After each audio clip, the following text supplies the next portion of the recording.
प्रिय मित्रों, हमारे हिंदू धर्म में जानवरों पर दया दिखाना और उनकी सेवा करना बड़ा ही धार्मिक कार्य माना जाता है। गाय, कुत्ता या पक्षी आदि को रोटी और दाना देने से हमारे पुण्य की मात्रा बढ़ जाती है। हमें कुत्ते को रोटी देने से ऐश्वर्य की प्राप्ति होती है। धार्मिक ग्रंथ ये तक कहते हैं कि जो मनुष्य 1 वर्ष तक लगातार कुत्ते को रोटी देता है, उसका घर धन, धान्य, वैभव और खुशियों से भर जाता है। वही हमारे हिंदू धर्म में गाय को पालन सबसे सर्वश्रेष्ठ माना जाता है। लेकिन कलयुग में अधिकतर लोग गाय की जगह कुत्ते पालते हैं। लेकिन मित्रों, हमारे धार्मिक ग्रंथों में घर में कुत्ता पालने के बारे में क्या कहा गया है? क्या कुत्ता पालना शुभ होता है या कुत्ता पालना अशुभ होता है? वही ज्योतिष शास्त्र में भी कुत्ता रखने के बारे में विशेष बातें बताई गई हैं, जिसके बारे में जानने के लिए आप हमारे वीडियो में अंत तक बने रहिएगा। आज हम इस वीडियो में जानेंगे कि घर में कुत्ता पालने से हमें क्या फायदे होते हैं और इसके क्या नुकसान होते हैं। धार्मिक ग्रंथ घर में कुत्ता पालने के बारे में क्या कहते हैं, इन सभी बातों को जानने के लिए इस वीडियो को शुरू करते हैं।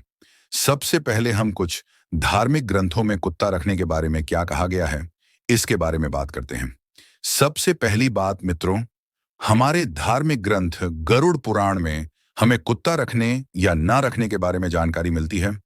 गरुड़ पुराण में कहा गया है कि जो मनुष्य कुत्ता, बिल्ली, पक्षी या मुर्गी को पालता है, उसे मृत्यु के पश्चात उग्रगंध अंबरीश नामक नरक में भेजा जाता है।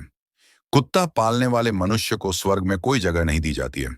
इतना ही नहीं, उस मनुष्य ने अपने जीवन में जितने भी पुण्य कर्म, यज्ञ, दान, धर्म आदि किए होते हैं, वह सभी घर में कुत्ता पालने से नष्ट हो जाते हैं। दूसरी बात, मनुस्मृति के 5वें स्कंध में कहा गया है कि जिस घर में कुत्ता रहता है, उस घर से कोई भी देवता भोग प्रसाद यज्ञ की आहुतियां जैसे पुण्य कर्म ग्रहण नहीं करता है। वही उस घर की पूजा तक भगवान स्वीकार नहीं करते हैं। इन सब के अलावा मनुस्मृति में यह तक कहा गया है कि किसी भी पुण्य कार्य जैसे भोजन, यज्ञ, दान आदि पर अगर कुत्ते की दृष्टि मात्र पड़ जाए, तो भी सारा दान, पुण्य, धर्म नष्ट हो जाता है। धार्मिक ग्रंथ कुत्ते को रखना अशुभ मानते हैं, लेकिन इन पर दया दिखाने की मनाही नहीं करते। धार्मिक ग्रंथों के अनुसार जानवरों पर दया दिखाना और उनकी सेवा करना मनुष्य जीवन का सबसे बड़ा कर्म है। साथ ही धार्मिक ग्रंथ यह भी कहते हैं कि घर से बाहर कुत्ते और पक्षी को रोटी और दाना देने से सबसे बड़ा धर्म और पुण्य को प्राप्त किया जा सकता है।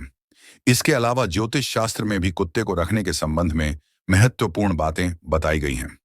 कुंडली के विश्लेषण के पश्चात कुत्ते को पालना शुभ होता है। अगर कुंडली में राहु भारी हो, तब ज्योतिष शास्त्र के अनुसार कुत्ते को अवश्य पालना चाहिए। इतना ही नहीं, शनि और केतु ग्रह को शांत करने के लिए भी काले कुत्ते को पालना ज्योतिष शास्त्र में शुभ माना जाता है। वहीं तेल से छुपी हुई रोटी कुत्तों को खिलाने से शनि और केतु कुंडली में शांत होते हैं। इसके अलावा कुत्ते को यम का दूत माना जाता है। अगर घर में कुत्ता होता है तो आकस्मिक संकटों से यह घर की रक्षा करता है। कुत्ता भगवान भैरव का सेवक होता है, जो घर की नकारात्मक ऊर्जा को नष्ट करता है और साथ ही घर पर किए जाने वाले काले जादू और टोटकों को प्रभावहीन कर देता है। इतना ही नहीं, ज्योतिष शास्त्र यह तक कहता है कि काले कुत्ते को पालने से संतान सुख की प्राप्ति होती है। जिस मनुष्य को संतान नहीं होती है, उन्हें काला कुत्ता पालना चाहिए। सबके अलावा माना जाता है कि कुत्ते को भविष्य का ज्ञान होता है। घर में घटित होने वाली शुभ और अशुभ घटना की झलक कुत्ते को पहले ही पता चल जाती है। इसलिए घर में कुत्ता होना ज्योतिष शास्त्र में शुभ बताया गया है। लेकिन उन्हीं घरों में कुत्ता होना चाहिए जिनकी कुंडली में राहु, केतु और शनि भारी होते हैं। अन्यथा घर में कुत्ता रखना आपके लिए अशुभ हो सकता है। वही हमारे धार्मिक ग्रंथ और ज्योतिष शास्त्र के अंदर एक बात समान मिलती है कि प्रतिदिन कुत्ते को रोटी देना सबसे बड़ा पुण्य कार्य है।